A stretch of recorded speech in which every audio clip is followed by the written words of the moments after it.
with Ejaz Haider. As Iran moves to vote on 18th June for a new president, it seems efforts are being made to ensure Judiciary Chief Ebrahim Raisi wins the election. The unelected Guardian Council has already made this into a one-horse race by disqualifying candidates who could have given Raisi competition. These include the conservative Ali Larijani of the powerful Larijani family and Ishaq Jahangiri, outgoing President Hassan Rouhani's first vice president. The Guardian Council recently came out with a directive setting new criteria for presidential hopefuls. The move was strongly criticized by President Rouhani. Last Sunday, Tehran's prosecutor Ali Al-Ghazi Meha told presidential candidates not to cross the Islamic Republic's red lines. He also said that violations would be strictly dealt with and instructed judges in Tehran to firmly confront those who cross the red lines regardless of a candidate's position. Those are some of his words. None of the approved candidates pushed back on this statement except reformist candidate Mohsen Merwalizadeh. Merwalizadeh said, "How dare they threaten presidential candidates and define red lines." He then went on to name names. And I'm quoting from what he said, as reported, if the Chief Justice, that's Raisi, is worried that criticizing him in this unfair competition, notice the use of unfair competition, would be treated as criticizing the judiciary, he had better resign his post as judiciary chief or withdraw his candidacy for the presidential election, unquote. Sensing a low voter turnout, given that the vote is largely perceived to be already rigged, efforts are also being made to get people out. Hossein Ashtari, Iran's police chief, has threatened to deal with those who tell the public not to participate in elections. To discuss the situation, I'm joined by Gholamzadeh, a journalist and commentator based in Tehran, and Dr. Kamran Bokhari, Director of Analytical Development at the New Lines Institute for Strategy and Policy. Thank you to both my guests here. Let me begin with Kamran Bokhari here. Now, Kamran, this is interesting. I mean, the thing is that the system is set up in a way that if you want, you can just rig it even before the first vote is cast. Well, absolutely, because if you look at one of the powers of the Guardian Council, that is to basically vet candidates. And this isn't the first time they're doing this. But this time, it seems like they have become too excessive in disqualifying people, to the point that not only are we not seeing, people who could be considered the Iranian left, what they call in Persian the Usul Taliban, the reformists, but also people who aren't in that category, who have been loyal to the system, including Mr. Ali Larijani, who's been a speaker, a former National Security Council chief. And so these kind of disqualifications are quite unprecedented. And it seems like there is some desperation within the system, within the powers that be, to ensure that a particular personality, in this case, Mr. Raisi, who is the head of the judiciary, become president. And so, in all my years of watching Iranian elections, this seems to be the most sham, if you will, of all of them. Absolutely. And just to corroborate, and this is for the viewers, just to corroborate what Dr. Kamran Bokhari is saying, quite apart from Abdul Nasser Hemati, who was the central bank of Iran governor and considered a moderate, and the reformist former Vice President Mohsen Merwalizadeh that I just talked about in my opening statement, others who are part of the system actually and have been knocked out include Supreme National Security Council Secretary and nuclear negotiator Syed Jalili, then the Expediency Council Secretary Mohsen Rezai, who's also former head of the Revolutionary Guards, and MPs Ali Reza Zakani and Amir Hussain Qazizadeh Hashmi. Okay, so on that note, let's pull in Hamidreza here. Now, Hamidreza, one of the things, as Kamran Bokhari also said, one of the things that the observers are finding kind of significant, that it also seems to be linked with the question of Khomeini's successor as supreme leader. Now, the two clerics, who have emerged as the most obvious contenders, one is, of course, surprise, surprise, Mujtaba Khamenei, the supreme leader's second son, and the other is Ibrahim Raisi. Now, this desperation, that's the word that Kamran used, this desperation to get Raisi elected, does it have something to do with getting Raisi out of the race for the supreme leader in order for Mujtaba Khamenei to get elected to that? Yeah, first of all, I would like to oppose using the term rigged or sham elections for the Iranian elections. Because these rumors and such claims were made 24 years ago when President Khatami was running actually for the presidency, and everyone at that time said that every setting is prepared for Nouri to become the president, and we know that what happened. President Khatami became the president with a very high vote, with a very large margin from the supposedly the winner candidate, Nouri. It was the same story 16 years ago when everyone expected Ghalibaf to be the pick for the establishment, we can say, and it was Ahmadinejad who could actually beat Ayatollah Rafsanjani and win the election. So this is not how the Iranian election works. So we cannot say it is rigged. You can expect any surprise at any phase of the election. But regarding your question, there are other arguments. So let Hamidreza, just hold on. Before we get to the second part of it, by rigging, there are ways of doing this, and so if you have a system the system itself can be rigged. I mean, it's configured in a way that, for instance, the supreme leader can actually tell someone whether to run or not run. I mean, in a normal democracy, that's not something that you can do. Similarly, an unelected guardian council, which has decided that X will run and Y will not run. Again, that's not something that you normally find in a democracy.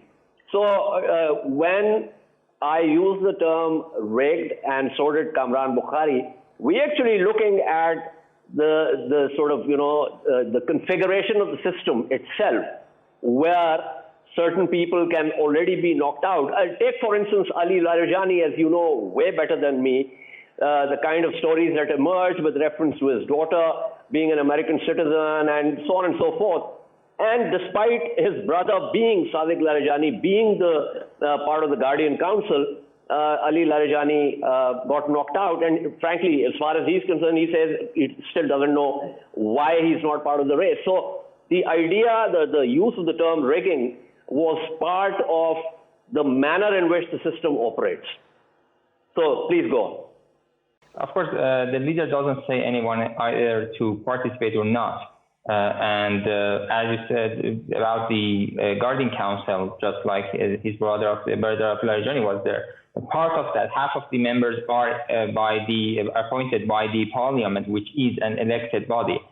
So there are some indirect election in that entity as well. Anyway, regarding your question about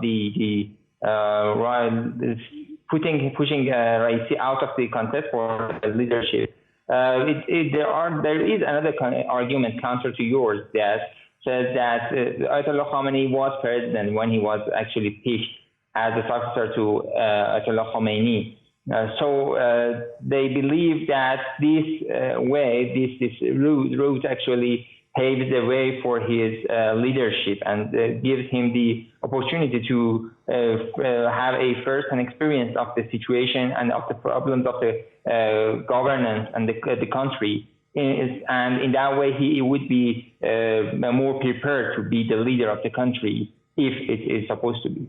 But I don't think that generally, personally, I cannot believe that this successorship issue has a significant role to play in this election, because the way it is picked, the route to the successorship is totally different from the elections and from the politics on the ground here in Iran.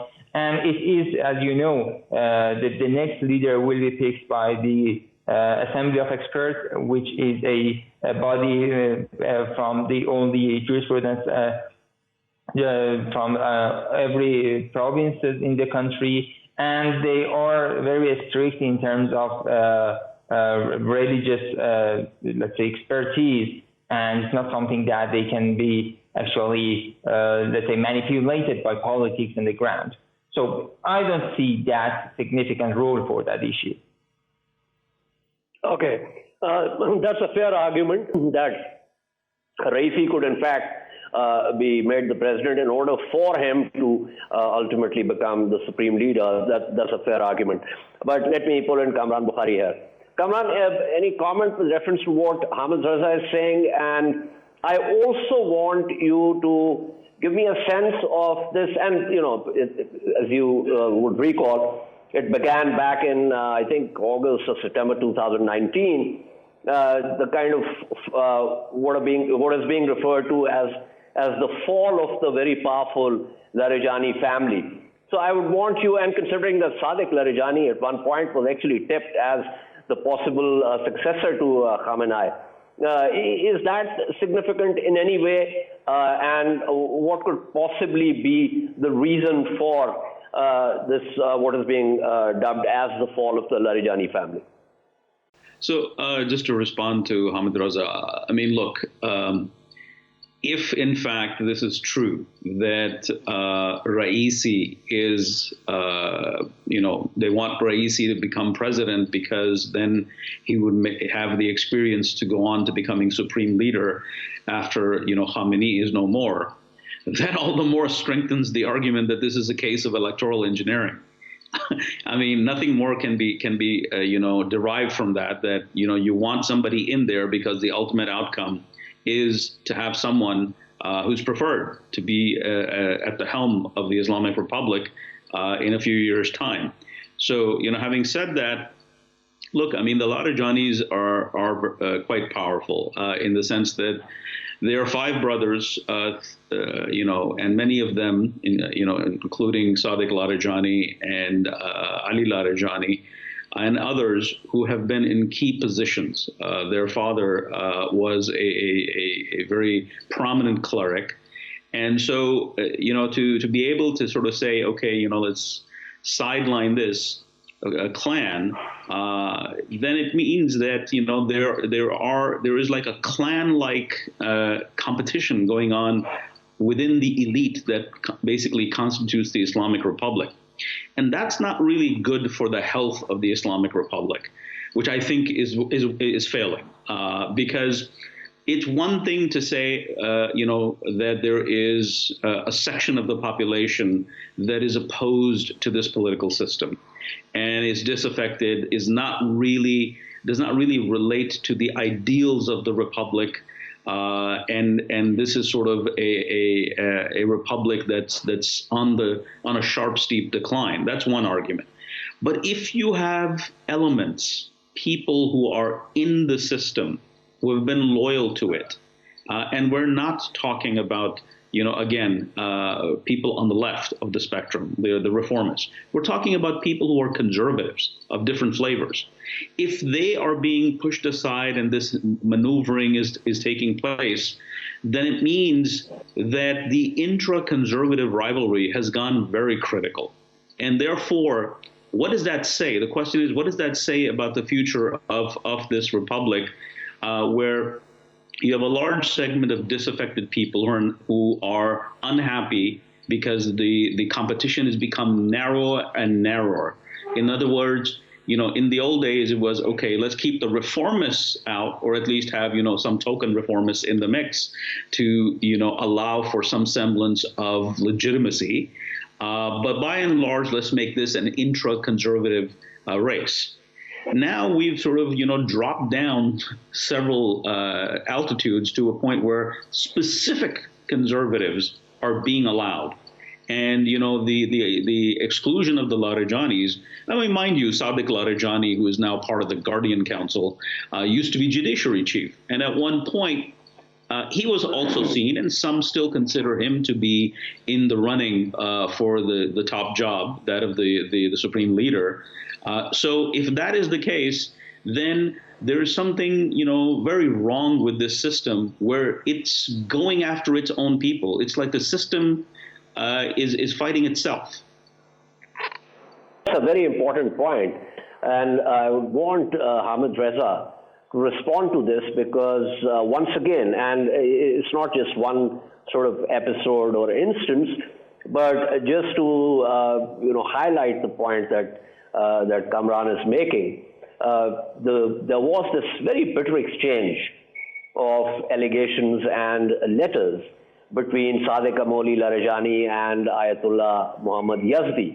As a matter of fact, the Supreme Leader had to then intervene, although interestingly, at that time it was said that Yazdi's attack on Amoli Larajani was green-lighted by the Supreme Leader. Be that as it may, the fact is that there was also these allegations of corruption, and generally from what is reported and what one can glean from Iranian media itself, that a large part of the revolutionary and post-revolutionary elite in Iran is considered as having made windfalls despite Iran's terrible economic troubles earlier also, and certainly since 2018 with a very, very stringent sanctions regime.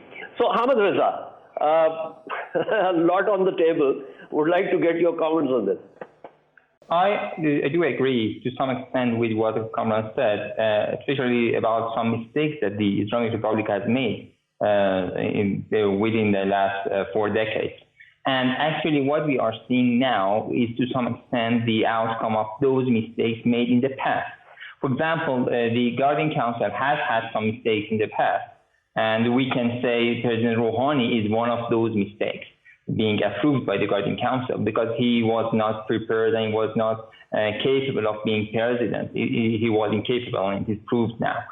So now, after the mistakes that they have made in the past, now they are trying to be more severe in the issue and to be more strict on the criteria. It is about the Guardian Council. On the other side, there are some competitions naturally among the elites, and you cannot deny that it's the nature of the politics in every country. But the way it works differs from country to country. But the point is that it doesn't mean that the Islamic Republic is fighting against its own people. So it is being strict about who can be president, who is actually capable of being president, because we have here some populism, slogans and mottos from candidates. It was President Ahmadinejad who could win the election by such claims, and then it was President Rouhani winning the elections with such things. So it needs more strict measures and criteria. And that's why Al-Qasi says that, the Judge Al-Qasi, as you mentioned in the opening, that he says that you should be careful about what you say. The claims should be something that can be actually fulfilled. And they're trying to prevent candidates to actually deceive the people, deceive the public opinion to just win the vote, and then get to the office and say we cannot do anything, there are not grounds for that, we don't have enough power and such things. So they are trying to prevent such claims. But generally, yes, the Islamic Republic has had some mistakes, and the current situation is not something favorable. We cannot say it is very perfect right now. We have a lot of problems here in Iran, but it doesn't mean that the basic idea of the Islamic Republic or the basic values have a mistake. They are correct, but the problem is that we have not fulfilled only things that we expected 40 years ago. And we, as the Islamic Republic and the country, are trying to fix the problems right now. Yeah, well, it kind of sounds like an argument that the Soviet Union failed because it got into Stalinism and, moved away from Marxism, but that's the problem with theory and praxis. But when you say, and, this is the final question quickly, Hamidreza, when you say that they made a mistake, I'm assuming you're talking about the Guardian Council, and certainly you're talking about the Supreme Leader. Then what is the point of going through this exercise of getting the people to vote if the capabilities of who should lead has to be decided by unelected people? Again, as I said, they are elected indirectly. We cannot say they are unelected, at least based on the hold on. Half of them are appointed by the Supreme Leader, and then half of them are rooted through the Majlis, but appointed by the Chief of Judiciary. So, I mean, frankly, it's not really election. But if you insist. No, you can. As I said, you can say that. I do not agree with that. It is indirect election. Okay. They are elected indirectly, and that's something acceptable in politics and in democracy. The performance might be mistaken. There might be some mistakes. As I said, I admit that. Right now, I cannot defend all the happenings that has happened right now. There are some people, some faces among these 7 faces that I don't expect, and I don't understand how they are considered capable of being a president. But it doesn't mean that I would say that it is some let's say, not election, or it is a selection. As I said, the examples that we have had in the past, 8 years ago, 16 years ago, and 24 years ago, all of them actually are witnessing that it is not a selection, it is a real election. The last 4 years ago, President Rouhani won the elections with less than 1% margin. He won with less than 1%. So if the Islamic Republic wanted to actually, let's say, engineer the elections, it was the best time to get rid of all the problems that President Rouhani had made for the country, and to engineer the elections at that time, the votes, and change the result at that time. But here is the point, that especially the leader believes that people should have a voice and they should participate in the elections. But still we have some mistakes and some problems in the procedure, but it doesn't mean that the procedure has a problem. The performances might be not fully acceptable. Okay, yes or no, expecting a high voter turnout or a low voter turnout? Around 50%. Around 50%. Okay, thank you so much. That was Hamidreza Gholamzadeh speaking with us. Kamran, Bokhari, it's interesting. It's like deductive reasoning, because all you need is, syllogistically speaking, for the conclusion to be correct with reference to the premise. But the problem is that if the premise is wrong, then despite the innate logic of the conclusion, the fact is that what you're doing is wrong. So, this entire thing to me seems like that. One of the things that I've been thinking about is that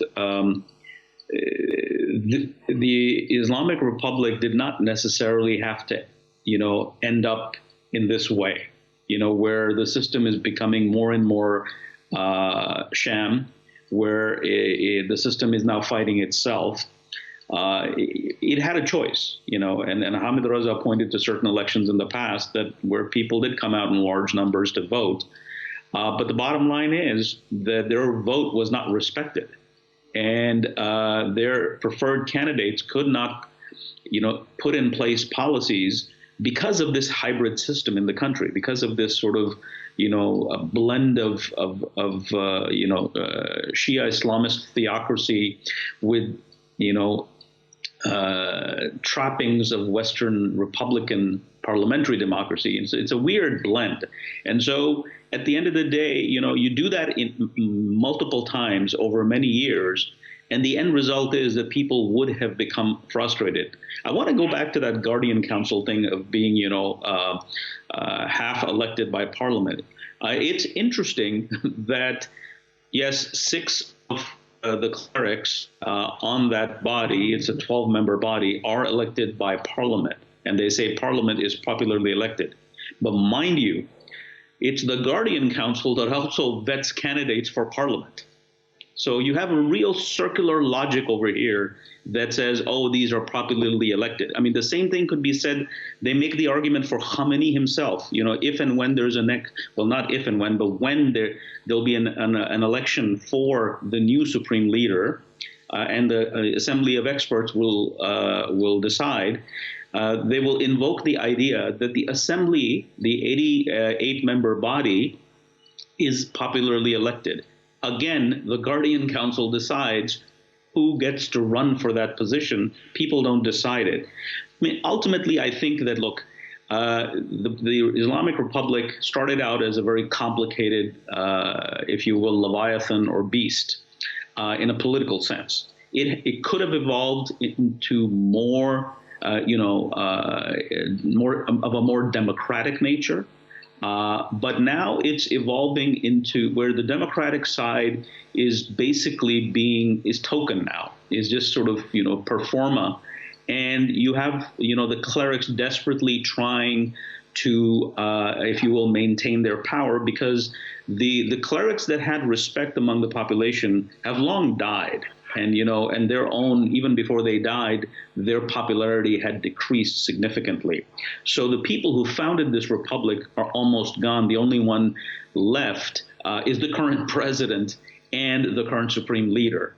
And you have a military, particularly the Islamic Revolutionary Guards Corps, that's really waiting in the wings, if you will, to assert itself. And I have a feeling, if I were to bet, I have a feeling they're not really happy with the Raisi's election, because, this was their opportunity to bring in someone who's a retired general to take over. And there were certain candidates that were, again, blocked. So it's a very complicated system. Hence, I keep referring to the system being at war with itself. And there are multiple factions playing this game. And this doesn't bode well for the political system. I'm not saying it'll collapse tomorrow, but it's really headed in the wrong direction. And I used to say there's evolutionary regime change, and I still believe that that's what's happening.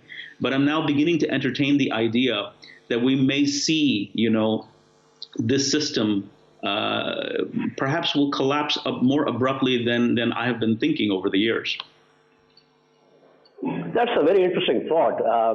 Stay with me, Kamran. Joining me now is Kourosh Shamlou, who's an attorney at law and managing partner of Shamlou Law, which has offices in Paris and Tehran. Mr. Shamlou, thank you for being on the program. Just wanted to get your insights with reference to what's happening, the pushes and pulls within Iran with reference to the June 18 presidential vote. It seems that efforts are being made rather desperately, and that's the word that Kamran Bokhari earlier used in the program, to ensure that Raisi wins this. What are your thoughts on this? Thanks for having me on first. And let me tell you, it's the constitutional guardians, which is, I'm going to just maybe explain the framework first. It consists of 12 jurists. 6 of them are religious, they are ayatollahs, and 6 of them are still religious, but Islamic lawyers or university professors. This Council of Guardians has the power to almost choose the president, because we had around 600 candidates, and this large list of candidates has been reduced to only 7 candidates, among which the only best known is Ebrahim Raisi, which is the president or the chief of the judicial power.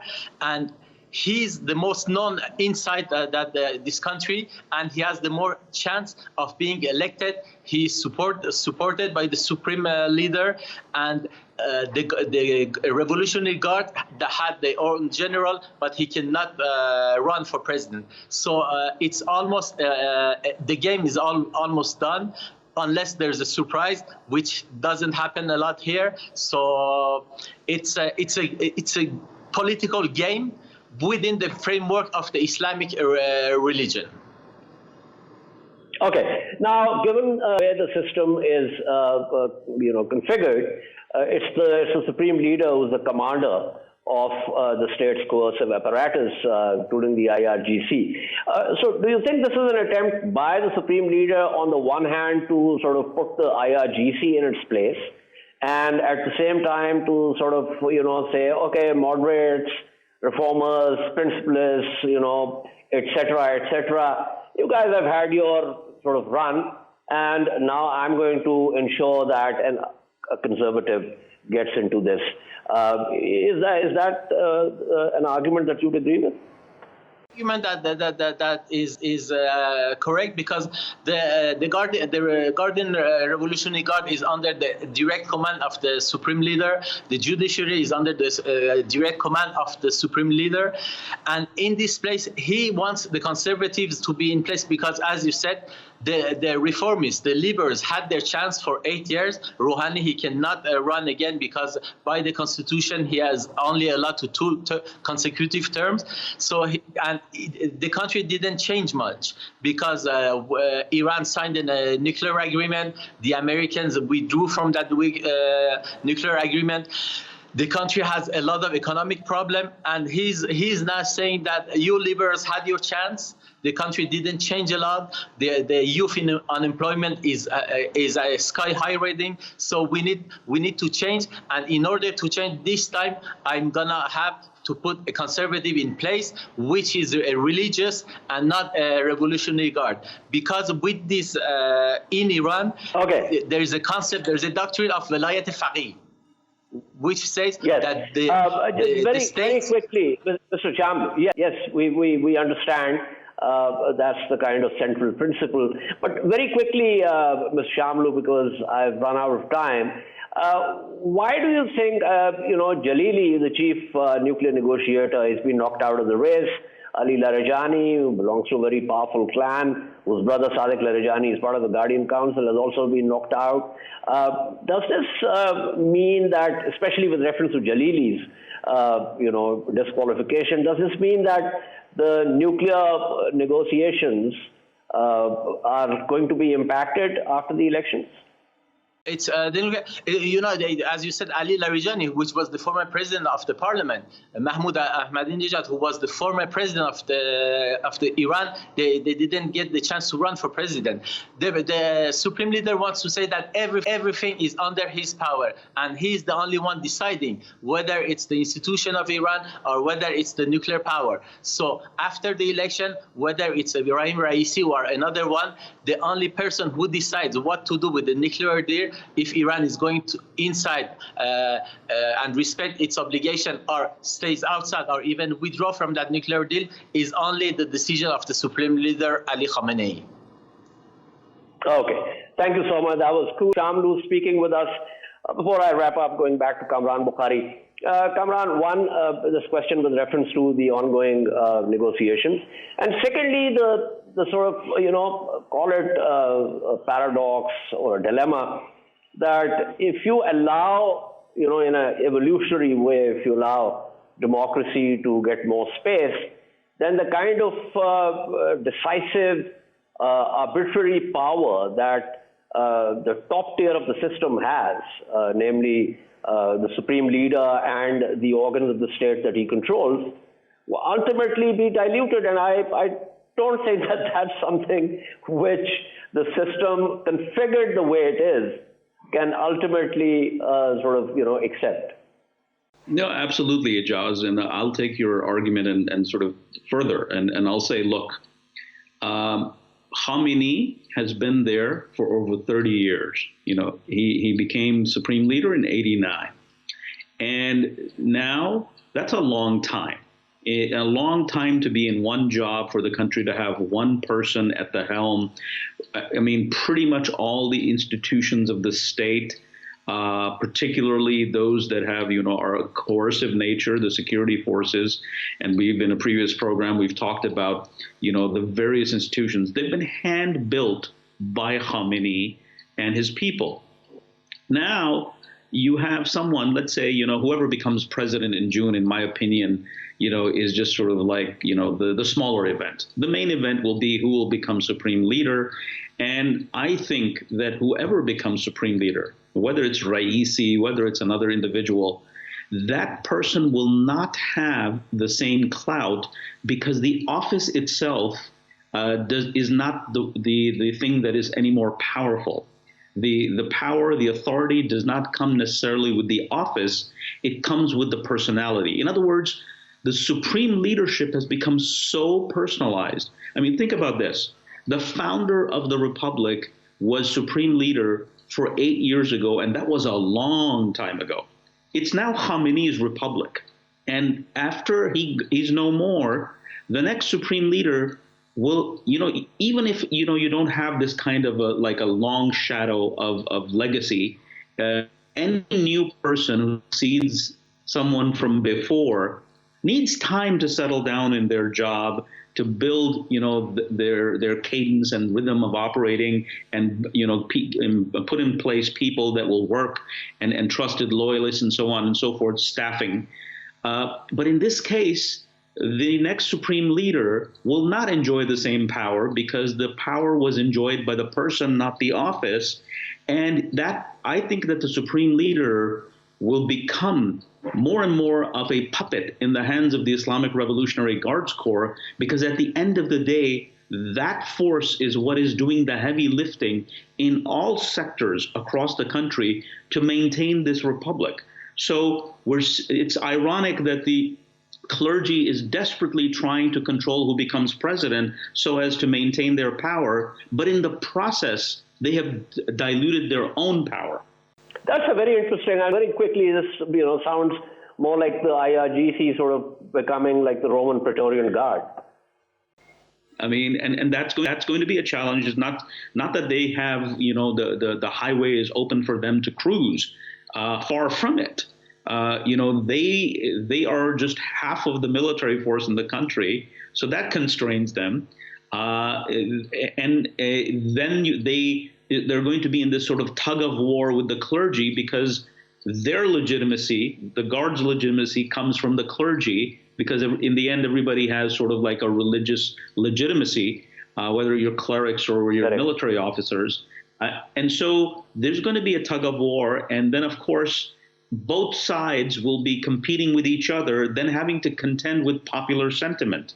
And, again, this is not going to end well. I mean, there has to be something. This is actually, frankly, KB, I've run out of time. Actually, I've gone over time. But the thing is, this is absolutely fascinating, and I suspect that we'll be talking more about it as Iran moves towards the presidential election and thereafter. But thank you, as always, for your great insights.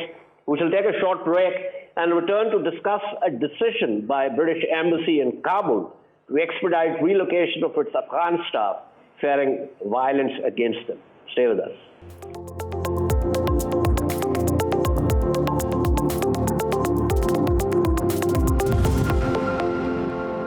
Welcome back to In Focus. Last Monday, British Embassy in Kabul announced plans to accelerate its relocation of Afghan staff who worked with the military and their families before the completion of a planned withdrawal of US-led NATO forces.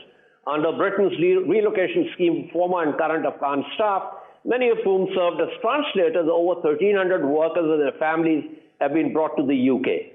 More than 3,000 Afghans are expected to be resettled under the accelerated plans. Defense Secretary Ben Wallace said it was only right to speed up the plans with former Afghan staff at risk of reprisals from the Taliban and other insurgent forces in the country. This also indicates that the US and its allies now withdrawing from Afghanistan have no plan B and are expecting the worst, i.e. a sharp spike in violence and the possibility of a civil war which could result in the country being controlled by several armed factions with minimal or no central authority. To discuss this further, I'm joined by Yusafzai, resident editor of the News in Peshawar, and Dr. Syed Ali Alvi, political analyst and senior teaching fellow at SOAS in London. Let me begin with Dr. Alvi here. Dr. Alvi, clearly, the Australians are also doing this. They're actually shutting down their embassy. They said 3 days. They've, I think, already shuttered it. And now the British embassy is planning expeditious sort of, relocation of its Afghan staff. So it seems that everyone is now looking at the worst possible scenario. So give me your view of this. This is not a good news. It might look a kind of a humanitarian reaction by taking interpreters and translators. But this is not a good policy. It looks like giving a paracetamol to a patient who is suffering from a severe illness.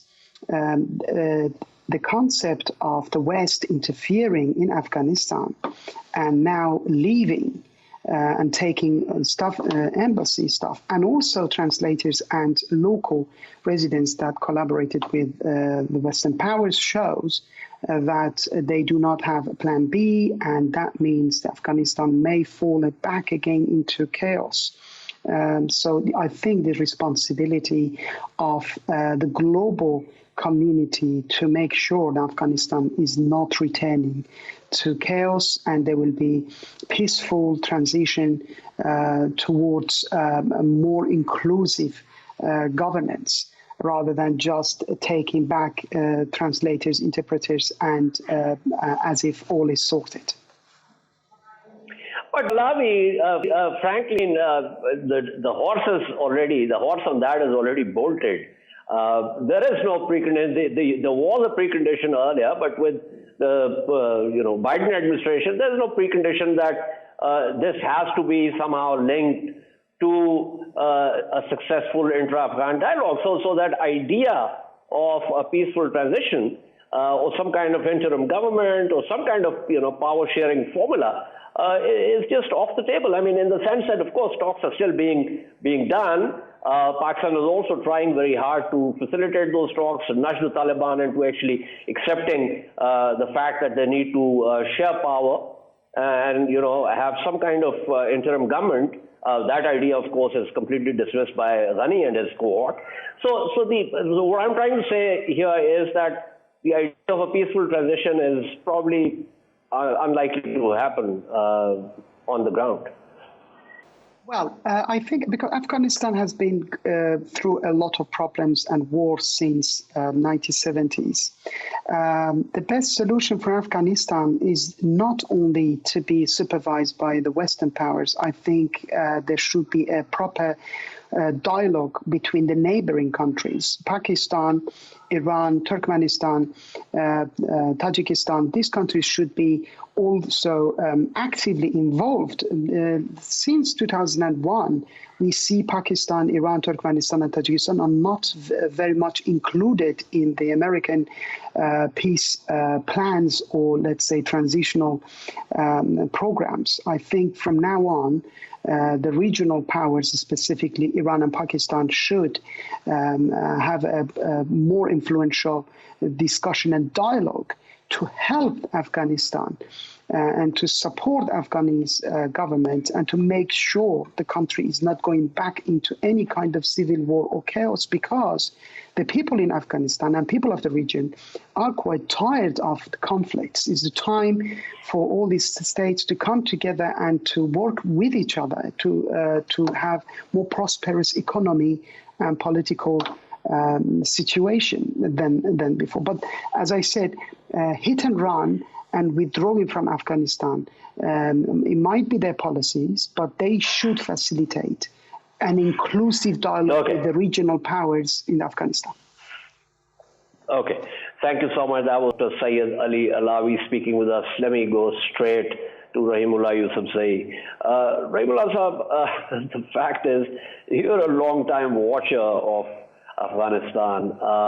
It seems that Pakistan is also now preparing for the worst case scenario, even as we're trying to nudge the Taliban into somehow reaching an agreement with the Kabul government.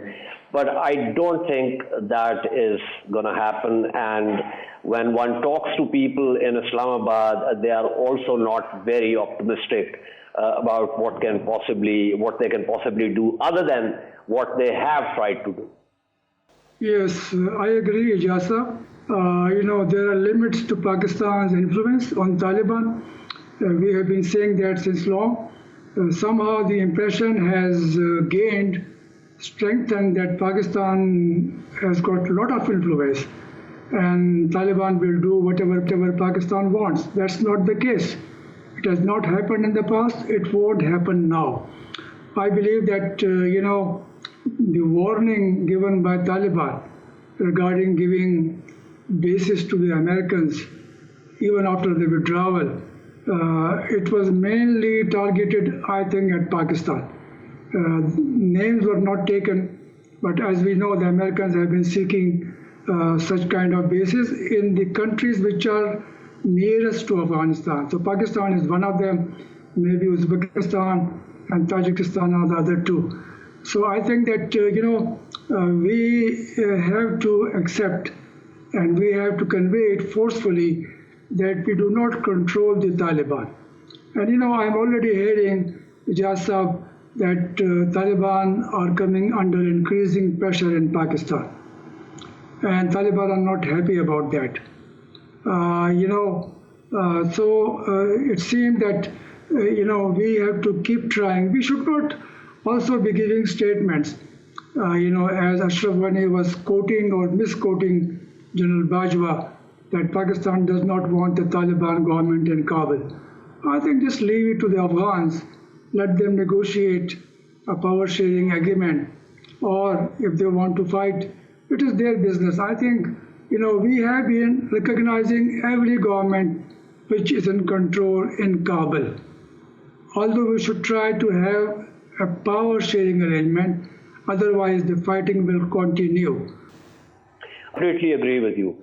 But Rahimullah Sahab, there's another issue that I want to draw your attention to and of course get your insights on, and that is the presence of the terrorist TTP groups. Now, we know that, the government of Pakistan was at one time last year also trying to negotiate a deal with them that fell through. Then they have gotten together and they have also been in a position now to mount not sustained attacks, but they still retain the capacity to come in here and mount some of these terrorist attacks. So give me your sense, and some people are also talking about the fact that with the Taliban gaining space, they'll probably link up with the TTA and become a major problem for us. It's going to be a repeat of the 90s. What's your view on these? That is why I am saying that we have to be very careful in our relations with the Afghan Taliban. As long as they need us, they need some space here in Pakistan, they will maybe listen, they will not be hostile, but when they are back in Afghanistan, they will be independent and they will take decisions which are in their interest. And if we create problems for them, for our own national security interest, they may also, do the same kind of thing. And they can, easily do that through the Pakistani Taliban or the, say, Baloch separatists or whatever, because these groups need refuge. They need sanctuaries. And Afghanistan is the only country which has provided them sanctuaries and which, can do so again. So I believe that, the TTP, as we all know, had become very weak. Now they are regrouped. Yesterday there was an attack, as you know, in North Waziristan, in Mir Ali Tehsil, against the police, and then there were also attacks in Balochistan. So these are taking place with the help of people who are across the border. And, our main interest, I think, in the Afghan peace process is that Afghan space is not used to destabilize Pakistan by the Afghan intelligence, Indian intelligence, or whoever else. And, I think we have to ensure, as part of any peace arrangement, that these groups hostile to Pakistan are expelled or action is taken against them. Also that the Afghan refugees are able to go back. Also that, we are able to do normal trade and have normal relations with Afghanistan. So we also have to take care of our interests. If we are helping with the Afghan peace, Pakistan expects that its interests would also be protected, vis-a-vis Afghanistan. But how to ensure that is obviously the million-dollar question. We'll have occasion to talk more about this, Rahimullah Sahab, because I think this TTP issue is once again emerging in ways that has policymakers worried in Islamabad. But for now, thank you so much for your insights. This is all from In Focus this week. We shall see you next Monday at the same time. Keep following our latest updates on social media at indus.news. Good night and goodbye.